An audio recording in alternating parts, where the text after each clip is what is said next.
Emmanuel Macron calling a snap election following his party's crushing defeat in Sunday's European Parliament elections. His Renaissance party came a distant second, the En Marche party, to Marine Le Pen's far-right national rally.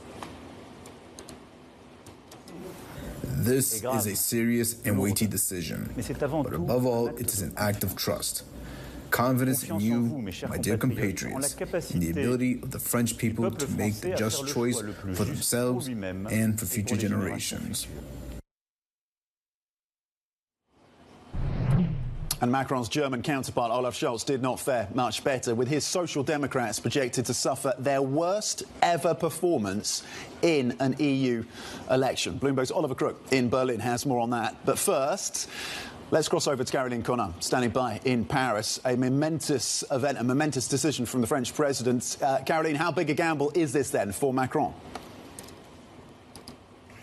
Tom, you know, some say it's a gamble, some say it's actually pretty audacious, because if the National Rally gets a majority in these parliamentary elections, you get a couple bad years of messy politics in France, but then you don't get Marine Le Pen in 2027 for the next presidential election. So clearly this is the gamble for Emmanuel Macron. There is, of course, a very high risk for him to lose a majority he didn't actually have in the first place. Since 2022, it was already very fragile. He had to rely on the Republicans to pass every single legislation. But perhaps this is going to be a wake-up moment for the French. At least that's what Emmanuel Macron is trying to do here. Because if you look at the EU elections results, Marine Le Pen's candidate, Jordan Bardella, got 32% of the votes. That's more than double Renew Europe, the party of Emmanuel Macron, where his candidate Valérie Hayé really struggled to exist during this campaign. So there is a high risk, but it was seen as the only solution by many, including the Republicans, who have been supporting the fragile majority of Macron over the past couple of years. Seen as the only solution given the European parliamentary results that, of course, came through on Sunday.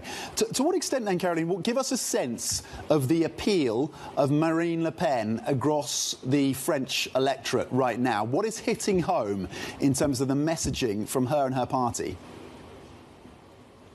You know, a few years ago, of course, she was defending this idea of Frexit, a French exit of the European Union. She has totally abandoned that idea because, of course, she knew this was a turnoff for a big part of the electorate. So Jordan Bardella, during these European elections, has really built his campaign on frustration about migration and about inflation. So clearly, these are the two topics that, again, they will focus on in the next few weeks before these snap elections at the end of the month.